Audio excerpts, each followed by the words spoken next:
Para sahabat sangat memperjuangkan masalah ini. Sayangnya banyak orang tidak memahami bahwasanya proses perkataan Nabi SAW, proses perbuatan Nabi SAW, dan proses persetujuan Nabi hanya sebatas waktu Nabi SAW hidup dan wahyu masih turun.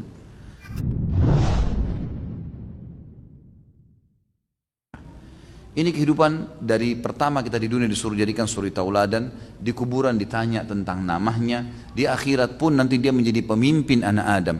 Bahkan kata Nabi SAW untuk kita semua, tidak ada seorang kaum manusia sebelum kalian kecuali berharap menjadi kalian, karena kalian menjadi pengikut Nabi terakhir. Karena semua nabi-nabi mengatakan akan datang nanti nabi terakhir, akan datang nabi terakhir, namanya Muhammad, namanya Ahmad, manusia terbaik, pemimpin para manusia, bukan cuma nabi-nabi, semua manusia dipimpin olehnya. Maka semua kaum mereka berharap menjadi kita. Sebuah karunia yang luar biasa, teman-teman sekalian. Saya akan mulai dengan masalah urusan dunia. Urusan dunia kita ikutin juga Nabi SAW. Tidak boleh ada yang tertinggal. Banyak orang di antara kita mengenal nabinya Muhammad SAW kalau di pengajian. Kalau kebetulan disebut namanya, itu pun banyak di antara mereka tidak mengatakan SAW. Padahal ini dianjurkan untuk mengucapkan. Kata Nabi SAW, ragama anfurum bri'in man idha sami'tu dhukira inda walam yusallim alaiya.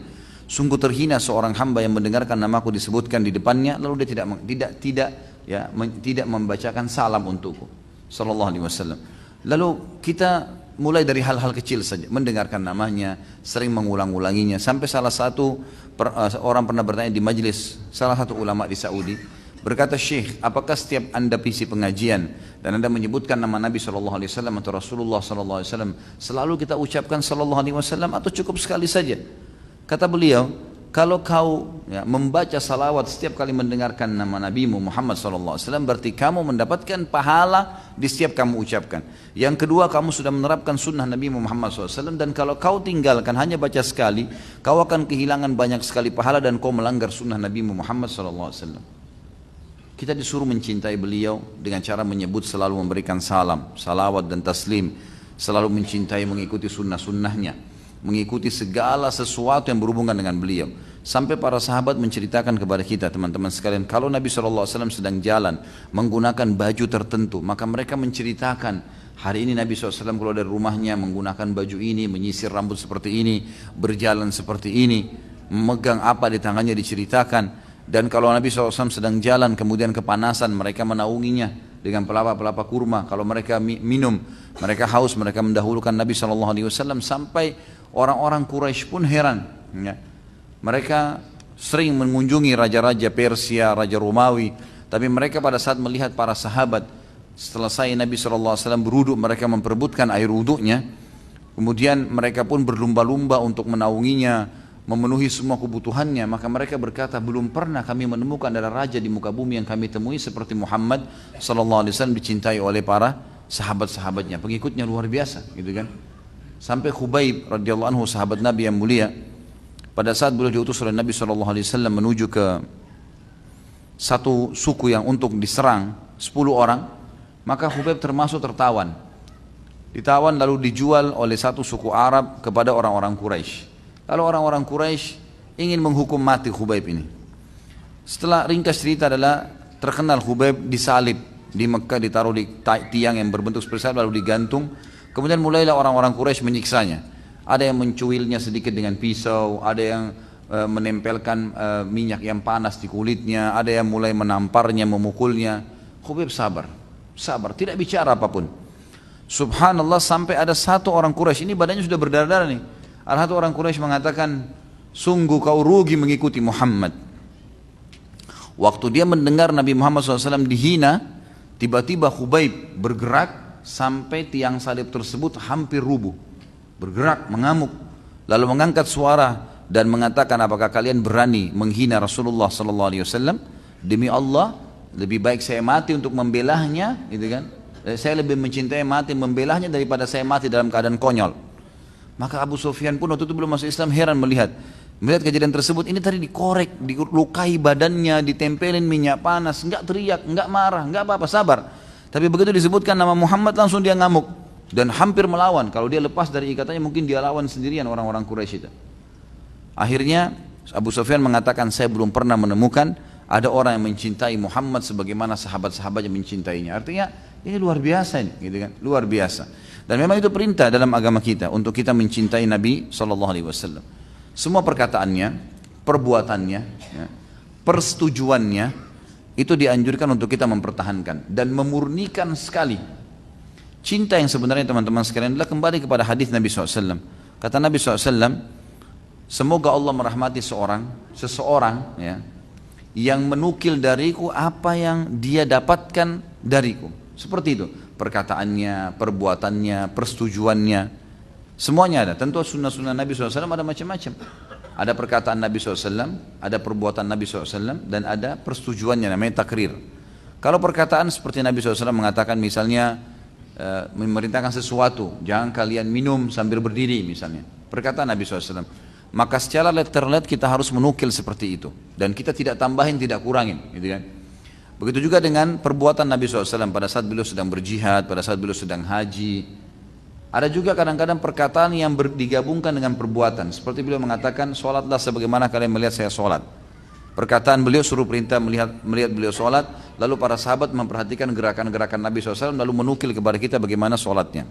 Ada persetujuan Nabi SAW, perilaku-perilaku sahabat yang dilakukan oleh para sahabat di zaman Nabi SAW masih hidup. Garis bawahi kata-kata ini. Di zaman Nabi SAW masih hidup, wahyu masih turun, gitu kan. Maka pada saat itulah ya, ada sahabat-sahabat yang kadang-kadang melakukan satu perbuatan dan Nabi SAW setujui. Tidak mengucapkan statement memerintahkan, tidak juga mencontohkan untuk melakukan, tetapi beliau menyetujui perbuatan sahabat itu. Seperti misalnya Khalid bin Walid, sahabat Nabi yang pernah membawa biawak di hadapan Nabi SAW yang sudah dipanggang. Lalu beliau mengatakannya, Rasulullah silakan, saya suka sekali biawak ini, tapi saya tidak mau sentuh sampai anda duluan yang menyentuhnya, karena cintanya dengan Nabi SAW. Lalu Nabi SAW melihat hewan tersebut, tahu bentuknya, karena dalam kondisi masih utuh, cuma dikeluarin isi perutnya, kemudian dibersihkan, dibakar, jadi masih kelihatan bentuk biawak, gitu kan. Biawak ini dimurtengah di padang pasir, ada miripnya sering dengan gambar-gambar dinosaurus ya. Kalau biasa digambarkan dinosaurus, tapi kecil, gitu kan. Seperti itulah. Maka kemudian Nabi SAW lalu beliau bersabda SAW, "Hada laisa bi ardi qaumina." Kami enggak kenal di wilayah kami. Di Mekah dulu saya enggak pernah makan ini nih. Maka saya tidak mau menyentuhnya. Nabi SAW cuma bilang, saya tidak sentuh. Lalu Khalid bin Walid pun memakan biawak tersebut di hadapan Nabi SAW. Nabi enggak menyentuh, Nabi enggak memotivasi. Jadi perilaku Nabi SAW tidak ada, Nabi tidak lakukan, tidak juga memerintahkan untuk memakannya, tapi beliau membiarkan Khalid bin Walid memakannya. Berarti persetujuan. Makanya ulama sepakat mengatakan ada qauliyah, fi'liyah, takririyah. Perkataan, perbuatan, persetujuan Nabi SAW. Para sahabat sangat memperjuangkan masalah ini. Sayangnya banyak orang tidak memahami bahwasanya proses perkataan Nabi SAW, proses perbuatan Nabi SAW, dan proses persetujuan Nabi hanya sebatas waktu Nabi SAW hidup dan wahyu masih turun. Saya pernah dengarkan seseorang khatib Jumat, semoga Allah berikan hidayah, di salah satu masjid dekat rumah saya dulu. Kemudian dia berkata, banyak sekarang orang-orang mengatakan ini bid'ah, ini nggak boleh, karena Nabi nggak pernah contohin, gitu kan. Ada banyak contoh-contoh di zaman Nabi SAW yang Nabi sendiri tidak kerjakan, sahabat kerjakan dan dibiarkan. Contohnya itu Nabi para sahabat buat, tapi tidak dikatakan bid'ah tuh. Ini keluar dari pemahaman tadi saya bilang. Dia lupa kalau wahyu pada saat itu sedang turun, gitu kan. Jadi proses perbuatan, ada perbuatan-perbuatan sahabat yang Nabi SAW setujui, ada yang Nabi SAW tegur, nggak boleh. Seperti sahabat yang minta diizinkan berzina, Nabi SAW larang kan. Ada sahabat yang minta wasiat, Nabi wasiatkan untuk jangan marah. Ada sahabat yang berzina lalu minta dirajam, Nabi SAW merajam. Ada yang Nabi SAW ya tidak setuju dengan perbuatan sahabat, ada yang Nabi SAW setujui, gitu kan. Lalu kemudian diangkatlah sama dia hadis Nabi SAW dalam riwayat Bukhari, hadis ini hadis sahih, tentang adanya sahabat pada saat Nabi SAW mengatakan Sami Allahu liman hamida, gitu kan. Ada sahabat di belakang mengatakan hamdan kathiran tayyiban mubarakan fi. Segala puji bagi Allah, puji-pujian yang banyak, yang penuh dengan berkah dan baik sekali. Ini statement ini, kalimat ini tidak pernah Nabi SAW ajarkan. Waktu selesai salam, Nabi SAW balik ke arah para sahabat dan berkata, siapa tadi yang ucapin kalimat itu? Hamdan kathiran tayyiban mubarakan fi. Salah seorang antara mereka angkat tangan mengatakan, saya Rasulullah. Kata Nabi SAW, tadi waktu kau ucapkan kalimat tersebut, saya diperlihatkan malaikat yang berebut mencatat apa yang sedang kau ucapkan itu. Artinya pahalanya sangat besar, disuka oleh Allah Subhanahu wa taala. Karena perbuatan itu Allah setujui, maka Allah Subhanahu wa taala pada saat masih masa proses turunnya wahyu menyampaikan kepada Nabi SAW, ini dimasukkan dalam syariat. Maka dimasukkan dalam syariat oleh Nabi SAW. Seperti tadi perilaku Khalid bin Walid pada saat makan biawak. Jadi ini harus difahami teman-teman sekalian. Tetapi setelah Nabi Muhammad SAW meninggal, enggak ada lagi tambahan, enggak ada lagi ijtihad untuk mengarang-arang ini kan. Karena memang sebelum Nabi SAW meninggal, turun Al-Ma'idah ayat 3. Al-yawma akmaltu lakum dinakum, hari ini aku sempurnakan agama kalian, wa atmamtu alaikum ni'mati, dan aku sempurnakan nikmatku kepada kalian, wa raditu lakum Islam dan aku ridho Islam sebagai agama kalian. Udah selesai. Kata Ibnu Katsir, ini berarti Nabi SAW sudah menyampaikan semuanya. Yang gelap, yang terang, yang kecil, yang besar, yang mudah, yang sulit, semua sudah disampaikan. Gitu kan? Jadi semestinya kita harus memahami masalah ini teman-teman sekalian. Orang harus melakukan apapun yang Nabi SAW lakukan yang sesuai dengan apa yang dipandukan oleh Nabi SAW. Al-Quran yang dibawa oleh Nabi SAW terjaga tentunya. Karena Allah mengatakan di dalam, kalau tidak salah, surah Hijr, Allah SWT berfirman, Inna nahu nadzalna dzikra wa inna lahu lahafidun. Kami turunkan az-zikr Al-Quran dan kami akan menjaganya. Al-Quran otentik, dijaga oleh Allah SWT. Sementara sunnah Nabi SAW belum ada jaminan untuk dijaga seperti Al-Quran. Tetapi Allah Subhanahu wa taala melahirkan di tengah-tengah umat ini orang-orang yang mempelajari hadis Nabi SAW. Dipelajarilah ilmu-ilmu hadis, bagaimana bisa membedakan antara hadis yang baik, yang benar, hadis yang sahih, hadis yang hasan, hadis yang dhaif, hadis yang maudhu', hadis yang paling benar, hadis yang sedang, hadis yang lemah, dan hadis yang dusta tentang Nabi SAW. Maka mereka menaruhlah kaidah-kaidah. Kaidahnya misalnya semua sanad orang-orang yang si A, B, C, D, misalnya si A mendengarkan dari B, B dengarkan dari C, C dari sahabat Nabi dari Nabi SAW. Sanad ini, jalur ini harus semuanya orang terpercaya, hafalannya kuat, orangnya bertakwa kepada Allah, tidak tercoreng muru'anya, tidak pernah melanggar walaupun yang makruh, gitu kan. Kemudian matan, isi hadisnya sanad dan matan. Sanadnya bagus, matannya bagus, maka hadisnya sahih, gitu kan. Kemudian kalau ada sedikit kurang dari sanad tadi, ada di antara orang itu yang hafalannya kurang kuat, gitu kan. Atau mungkin ya ibadahnya mungkin pernah ada muru'annya tercoreng sedikit, turun jadi hasan.